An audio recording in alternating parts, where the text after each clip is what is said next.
प्रभु यीशु मसीह के नाम से आप सभी को जय मसीह की। आज हम सीखेंगे प्रकृति से हमें क्या शिक्षा मिलती है।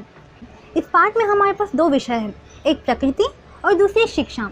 इन दोनों के बारे में आज हम सीखेंगे कि प्रकृति से हमें क्या शिक्षा मिलती है। शिक्षा के विषय में हम सोचें तो शिक्षा में कहाँ मिलती है। इस संसार में हम स्कूल जाते हैं, स्कूल में हमें शिक्षा दी जाती है, हर बात की शिक्षा हमें दी जाती है। पुस्तकों में जो है उसकी शिक्षा हमें बताई जाती है। अपने माता पिता के साथ कैसे रहना है इसकी शिक्षा हमें दी जाती है। तो इस सारी शिक्षा को हम हमारे स्कूलों में, हमारे पाठ्य पुस्तकों में हम देखते हैं। और इस पाठ में दूसरा क्या है, प्रकृति। पुस्तकों में जो है उसकी शिक्षा हम लेते हैं, उसमें क्या है, उसमें क्या लिखा है, इसको पढ़ के शिक्षा क्या है, शिक्षा का महत्व क्या है, ये हम देखते हैं और हम उसको जानना चाहते हैं। उसी प्रकार प्रकृति जो है उससे हमें क्या शिक्षा मिलती है। तो प्रकृति मतलब जिस संसार में आज हम जीवित हैं, जिस सृष्टि का आज हम अनुभव कर रहे हैं, जिसका हम उपयोग कर रहे हैं, ये सारी प्रकृति, इससे हमें क्या शिक्षा मिलती है। हमारे पाठ्य पुस्तकों से, हमारे स्कूल से हमें एक शिक्षा मिलती है, वो शिक्षा अलग है।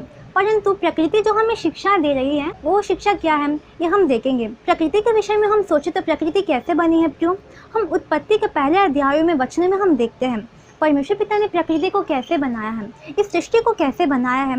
इन सारे वचनों को हम उत्पत्ति के पहले अध्यायों में देखते हैं। परमेश्वर पिता ने पहले दिन किसकी सृष्टि की है, दिन और रात की।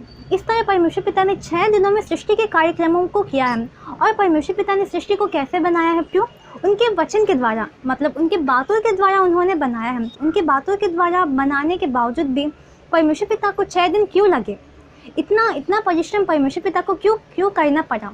परमेश्वर पिता तो इतने शक्तिशाली है कि उनके बातों के द्वारा वो एक दिन में सारी सृष्टि को बना सकते थे। फिर भी परमेश्वर पिता ने इतना समय क्यों लिया। परमेश्वर पिता ने एक दिन इतना सोचा, किसके विषय में, हमारे विषय में, कि मेरे बच्चों को किस चीज़ की आवश्यकता है, उन्हें क्या चाहिए होगा, उन्हें क्या पसंद होगा। इन सारे विषयों को वो सोच के एक दिन वे सोचते हैं और उन्होंने क्या बनाया, इस सृष्टि को हमें दिया है। हमारे जन्म से पहले उन्होंने सृष्टि को बनाया है, ताकि जब हम इस संसार में आए, जब हम इस सृष्टि में आए तो हम इस सृष्टि को देख के आनंदित हो, इस सृष्टि को हम उपयोग कर सकें। ये सोचकर परमेश्वर पिता ने हमें हमारे जन्म से पहले सृष्टि को बनाया है। ऐसी सृष्टि से, ऐसी प्रकृति से हमें क्या शिक्षा मिलती है, उससे हमें क्या सीखना चाहिए, इन सारी बातों को आज हम इस पाठ में सीखेंगे।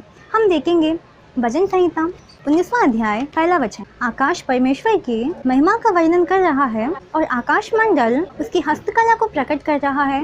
दिन से दिन बातें करता है और रात को रात ज्ञान सिखाती है। ना तो कोई बोली है और ना ही कोई भाषा जहाँ उनको शब्द सुनाई नहीं देता। इन वचनों में किसके विषय में बात की जा रही है, इस सृष्टि के विषय में, इस प्रकृति के विषय में इन वचनों में बात की जा रही है। आकाश, पृथ्वी, ये सारे क्या कर रहे हैं, क्यों, परमेश्वर पिता का काम कर रहा है। जैसे कि यहाँ लिखा है कि आकाश परमेश्वर की महिमा का वर्णन कर रहा है और आकाश मंडल उसकी हस्तकला को प्रकट कर रहा है। इन नीचे के वचनों को हम देखें तो उनकी ना तो कोई बोली है और ना ही कोई भाषा है। मतलब बिना बोली के, बिना भाषा के वे क्या कर रहे हैं, क्यों, परमेश्वर पिता की वह महिमा कर रहे हैं, यानी उनका काम कर रहे हैं। इस सृष्टि में जिन चीज़ों को हम देखते हैं, जैसे कि हवा, अग्नि, तो ये सारी चीज़ें क्या हैं, परमेश्वर पिता के दूत हैं, उनके सेवक हैं। परमेश्वर पिता ने इन सारी चीज़ों को किस लिए बनाया, हमारे लिए बनाया। उन्होंने करोड़ों स्वर्गदूतों को किसके लिए बनाया है, हमारे निमित्त बनाया है। परंतु आज मनुष्यों की ऐसी स्थिति आई है कि जिनके मतलब मनुष्यों की सेवा करने के लिए बनाए गए आत्माओं के द्वारा सीखने की परिस्थिति आ गई है, क्योंकि मनुष्यों को नहीं पता कि परमेश्वर पिता की महिमा कैसे करनी चाहिए। इसलिए परमेश्वर पिता ने क्या किया है, सृष्टि के द्वारा हमें बताना चाहा, इस सृष्टि के द्वारा हमें शिक्षा देनी चाहिए। जैसे कि हम देखते हैं आकाश जैसे परमेश्वर पिता की महिमा का वर्णन कर रहा है, उसी प्रकार हमें करना चाहिए। जब हम सुबह उठते हैं तो क्या आता है, क्यों, सूर्य आता है। सूर्य सुबह ही आता है, क्यों आता है, इससे हमें ये जानना चाहिए कि सूर्य हर रोज़ आता है, बिना उसके समय से पहले, बिना उसके समय के बाद, अपने समय से ही सूर्य आता है। इसको हमें देखना है और समझना है कि सूर्य ऐसा क्यों आता है, क्यों सूर्य कभी लेट नहीं होता। ये सब हमें समझना चाहिए, उसका परिश्रम करना चाहिए।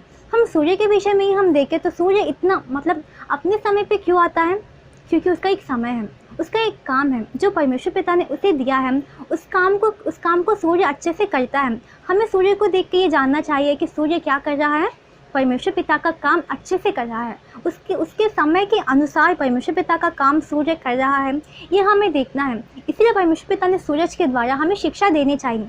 परंतु हम क्या करें प्रियो, जैसे ही सूरज आता है, सुबह सुबह सूरज आते ही हम लोग क्या करते हैं, उठ के हमारे कामों को हम देखते हैं। हमें इस सृष्टि में हम जो चीज़ें हैं उन सबका हम उपयोग करते हैं, परंतु हमने कभी ये नहीं सोचा कि ये सारी चीज़ें किसने दी हैं, इन सारी चीज़ों के बारे में हमें क्या सीखना चाहिए, ये सारी चीज़ें क्या कर रहे हैं, ये हमने कभी नहीं सोचा। परंतु हम क्या करते हैं, इन सारी सृष्टि का हम अनुभव करते हैं, उसका हम उपयोग करते हैं, परंतु हमें ये जानना है, इसका परिश्रम करना है। वैज्ञानिकों के विषय में हम सोचें तो वैज्ञानिक क्या करते हैं, वे हर रोज़ हर समय वे कोई ना कोई परिश्रम करते रहते हैं। परंतु हमें क्या करना है, हमें भी इन सारी चीज़ों का खोज करना है, हमें भी सृष्टि का खोज करना है। सृष्टि का खोज करना मतलब सृष्टि को देखना, उसको समझना, क्यों ये सृष्टि इतने अच्छे से वे काम कर रहा है, कि क्यों उसके समय पे ही सूरज आ रहा है, क्यों उसके समय पे ही सूरज जा रहा है। इन सारी चीज़ों को हमें परिश्रम करना है ताकि हम उनको जान पाए, ताकि हम उनको समझ पाए। परमेश्वर पिता का कार्य क्या है, ये हम जान के उनका काम करें, ये सोचकर परमेश्वर पिता ने इस सृष्टि को हमें दिया है। हम और भी वचन देखेंगे। हबक्कुक की पुस्तक 2 अध्याय 11 वचन, क्योंकि घर के दीवार का पत्थर दुहाई देता है और इसके छत की खड़ी उनके स्वर में स्वर मिलाकर उत्तर देती है। फिर हमने पहले क्या देखा था, सृष्टि का कार्य। सृष्टि जैसे परमेश्वर पिता की महिमा करती है, इन सारी चीज़ों को हमने देखा है। इस वचन में हम एक और बात देख रहे हैं, यहाँ क्या लिखा है, क्योंकि घर के दीवार का पत्थर दुहाई देता है। किसके विषय में दुहाई देता है, क्यों? परमेश्वर पिता के बच्चों के लिए, परमेश्वर पिता के बच्चों के निमित्त क्या देता है, दुहाई देता है। जो सृष्टि, जो प्रकृति परमेश्वर पिता का काम करती है, वही सृष्टि हमारे लिए, उनके बच्चों के लिए दुहाई भी देती है। दुहाई देना मतलब मनुष्य आज इस संसार में ऐसे ऐसे कामों को करते हैं, वे लोग कुछ गलत काम करते समय वे सोचते हैं कि हमें कोई नहीं देखता है, हम अकेले हैं, हम अकेले हैं, ऐसा सोचते हैं। परंतु यहाँ क्या लिखा है, घर के दीवारें, जिन 4 दीवारों के बीच में वे रहते हैं, वो दीवारें क्या करती हैं, उनके लिए दुहाई देती है। यानी इससे हमें पता चलता है कि ये सृष्टि क्या करती है, हर समय परमेश्वर पिता का एक काम करती है। जहाँ उनके बच्चे रहते हैं, जहाँ परमेश्वर पिता के बच्चे रहते हैं, ये सृष्टि हमेशा उनके ऊपर आँख डाल के उनको देखती है कि ये लोग क्या कर रहे हैं, ये लोग किसके विषय में बात कर रहे हैं। ये सारी चीज़ें कौन देखता है, ये सृष्टि देखती है, ये प्रकृति इन सारी चीज़ों को देखती है। हम एक और वचन देखेंगे, रोमियो 8वां अध्याय 19वां वचन, क्योंकि सृष्टि बड़ी आशा बड़ी दृष्टि से परमेश्वर के पुत्र के प्रकट होने के बाद जो रही है, क्योंकि सृष्टि अपनी इच्छा से नहीं पर आधीन करने वाले की और से व्यर्थता के अधीन इस आशा से की गई है। यहाँ हम सृष्टि के विषय में क्या देखते हैं, क्योंकि सृष्टि बड़ी आशा बड़ी दृष्टि से परमेश्वर पिता के पुत्रों को प्रकट होने के बाद जो रही है। बड़ी आशा बड़ी दृष्टि से कौन देख रहा है, क्यों? ये सृष्टि देख रही है। किसके लिए? परमेश्वर पिता के बच्चों के लिए, उनके प्रकट होने के लिए ये सृष्टि आशा बड़ी आंखों से देख रही है। और लिखा है क्योंकि सृष्टि अपनी इच्छा से नहीं, मतलब ये सृष्टि जो है वह अपनी इच्छा से नहीं है। जैसे कि सृष्टि में हम देखते हैं पेड़ पौधे, इन सारी चीज़ों को हम देखते हैं, इन सारी चीज़ों में हमें फल फूल सब्जियां, ये सारी चीज़ें हमें मिलती हैं। हम उन्हें तोड़ के हम खाते हैं, उनके द्वारा हम खाना बनाते हैं। क्या हमने कहीं देखा है कि जिस पेड़ का फल आया हो, उस फल को कभी पेड़ ने खुद खाया है? नहीं, कभी भी एक पेड़ अपने फल को नहीं खाता। वो पेड़ किसके लिए अपना फल उगाता है? हम मनुष्यों के लिए वह उगाता है, हम मनुष्यों के लिए वह फल फूल ये सब देता है। मतलब ये सृष्टि किसके लिए है? अपनी इच्छा के लिए नहीं है। मतलब ये सृष्टि हमारे लिए है, अपनी इच्छा के अनुसार नहीं, परंतु उसके आधीन करने वाले की ओर से है। मतलब ये सृष्टि कैसी है? क्यों? हमारे आधीन है। इस सृष्टि में जो मनुष्य रहते हैं उन सबके आधीन कौन है? ये सृष्टि है। हमारे आधीन रहने वाली सृष्टि क्या कर रही है?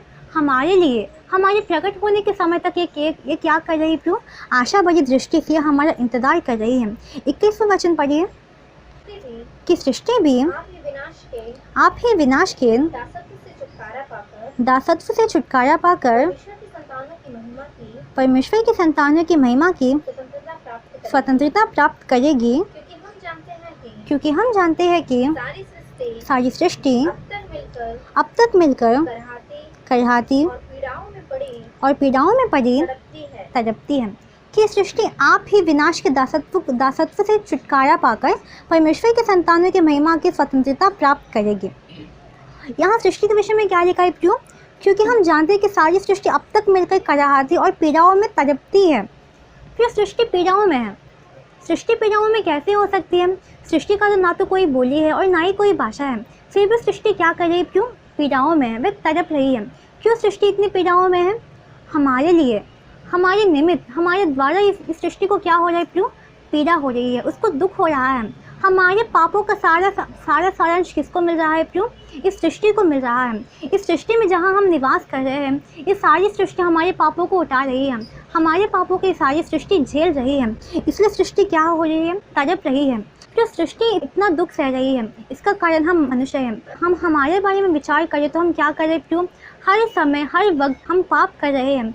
सृष्टि को परमेश्वर पिता ने उनके कामों को करने के लिए दिया है। उनके कामों को करना मतलब हमारी सेवा करने के लिए सृष्टि को परमेश्वर पिता ने दिया है। परंतु इस सृष्टि से हमें क्या शिक्षा मिलती है? कि सृष्टि हर वक्त हर समय परमेश्वर पिता का काम अच्छे से कर रही है। आज हम कहते हैं कि हमने यीशु मसीह को धारण किया है, परंतु यीशु मसीह को धारण करने के बाद कोई भी यीशु मसीह की तरह जी रहा है? क्यों नहीं। यीशु मसीह के लक्षण क्या है? यीशु मसीह के बारे में हम जानते हैं, यीशु मसीह ने क्या क्या काम किया है, और यीशु मसीह के जो जो लक्षण हैं उन्हीं लक्षणों को हम इस सृष्टि में भी देखते हैं। सृष्टि जिस प्रकार हमारे पापों को झेल रही है, हमारे पापों को उठा रही है और हमारे पापों के द्वारा सृष्टि तड़प रही है, उसी प्रकार यीशु मसीह ने भी क्या किया है? उन्होंने हमारे पापों के निमित्त क्या किया है? वह खुद बलिदान हो गए हैं। सृष्टि ने मसीह को धारण किया है और दूसरा मनुष्यों ने भी मसीह को धारण किया है। परंतु सृष्टि में और मनुष्य में बहुत ही अंतर है, क्योंकि मनुष्य सिर्फ कहते हैं और करते हैं कि हमने यीशु मसीह को धारण किया है, परंतु उन्हें धारण करने के बाद हमें क्या करना चाहिए, ये सारी बातें हमें कौन सिखाता है? सृष्टि सिखाती है। क्योंकि सृष्टि ने भी यीशु मसीह को धारण किया है और सृष्टि क्या कर रही है? क्यों उनका काम कर रही है, उनका काम अच्छे से समय से कर रही है। ये हमें सृष्टि से सीखना चाहिए। हम एक और वचन देखेंगे, हबक्कुक की पुस्तक 2 अध्याय 14 वचन। क्योंकि पृथ्वी यहोवा की महिमा के ज्ञान से ऐसे बढ़ जाएगी जैसे समुद्र जैसे जल से भर जाता है। क्योंकि पृथ्वी कैसे बढ़ जाएगी? क्यों परमेश्वर पिता के ज्ञान से बढ़ जाएगी। मतलब पूरी सृष्टि किसके ज्ञान से बढ़ी है? परमेश्वर पिता के ज्ञान से बढ़ी है। जिसको परमेश्वर पिता ने सेवा के लिए बनाया है, ये सारी सृष्टि के पास परमेश्वर पिता का ज्ञान है। परंतु जिन मनुष्यों को परमेश्वर पिता ने अपने सिंहासन के वारिस बनाने के लिए बनाया है, उनके पास परमेश्वर पिता का ज्ञान नहीं है।